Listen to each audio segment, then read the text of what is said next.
नमस्कार मित्रांनो, तत्वपर्णच्या या भागात आपले स्वागत आहे.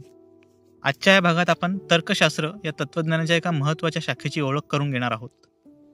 तर्कशास्त्राची संक्षिप्त परिभाषा करायची तर ती म्हणजे सुसंगतपणे विचार करायची पद्धती म्हणजे तर्कशास्त्र अशी आपण करू शकतो. सुसंगत विचार पद्धती म्हणजे काय असा प्रश्न पडणे साहजिकच आहे. तर जेव्हा जेव्हा आपण काही विधानांवरून निष्कर्ष काढतो, हे निष्कर्ष योग्य आहेत की नाही हे ठरवण्याचे काम तर्कशास्त्र करते. उदाहरणार्थ आपण असे म्हणूया की सर्व कावळे काळे असतात व श्याम हा कावळा आहे. मग श्याम हा काळा आहे असा आपण निष्कर्ष काढू शकतो. या उदाहरणात आपण बघितले की यात दोन भाग आहेत. पहिला भाग हा आधारविधानांचा बनलेला आहे व त्या आधारविधानांवरून आपण एक निष्कर्ष काढला आहे. बहुतांश संवादात या दोन गोष्टी आपल्याला आढळतील.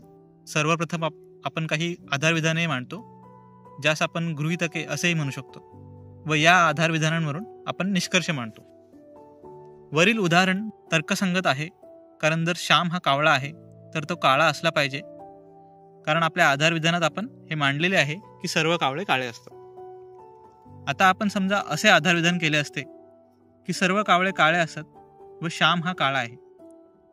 मग श्याम हा कावळा आहे असा जर आपण निष्कर्ष काढला असता तर तो तर्कसंगत आहे का? तर नाही. का? कारण श्याम हा काळा आहे तर तो कावळा असलाच पाहिजे असे नाही. तो इतरही काही वस्तू किंवा जीव असू शकतो. म्हणून वरील उदाहरण तर्कसंगत नाही असे आपण म्हणू शकतो. एक गोष्ट येथे आपण लक्षात घेतली असली पाहिजे की तर्कशास्त्र हे आधारविधानांच्या सत्य किंवा असत्याची पडताळणी करत नाही. वरील उदाहरणामध्ये जर आपण बघितले की आपण दोन आधारविधाने मांडली आहेत आणि ही आधारविधाने सत्यच आहेत असे समजून आपला निष्कर्ष काढला आहे. आता निष्कर्ष विधाने मिळवण्याच्या पद्धतीवरून तर्कशास्त्राचे दोन प्रकार करण्यात आले आहेत. एक म्हणजे नैगमनिक तर्कशास्त्र व दुसरा म्हणजे वैगमनिक तर्कशास्त्र. नैगमनिक तर्कशास्त्रात सामान्य विधानांवरून विशिष्ट विधान निष्कर्ष म्हणून मिळवले जाते. उदाहरणार्थ, सर्व माणसे मर्त्य आहेत व सॉक्रेटिस हा माणूस आहे म्हणून सॉक्रेटिस मर्त्य आहे. नैगमनिक किंवा निगमनाचे वैशिष्ट्य म्हणजे यातील आधारविधाने सत्य किंवा युक्त असतील तर काढलेला निष्कर्ष अनिवार्यरित्या सत्यच असतो.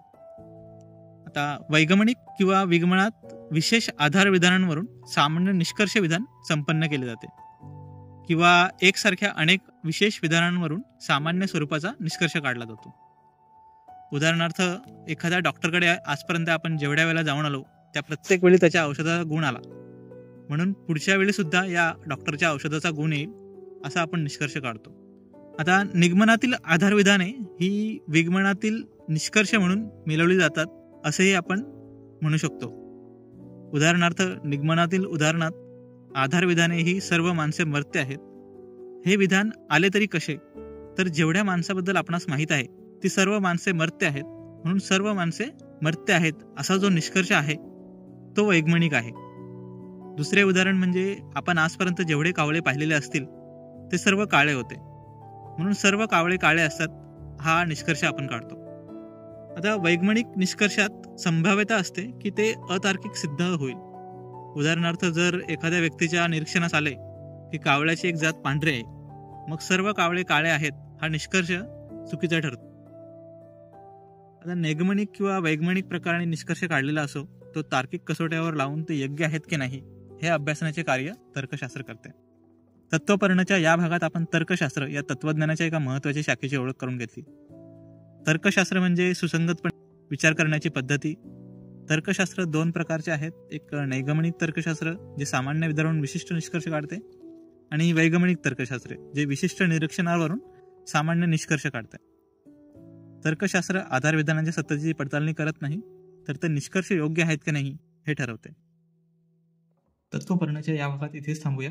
धन्यवाद.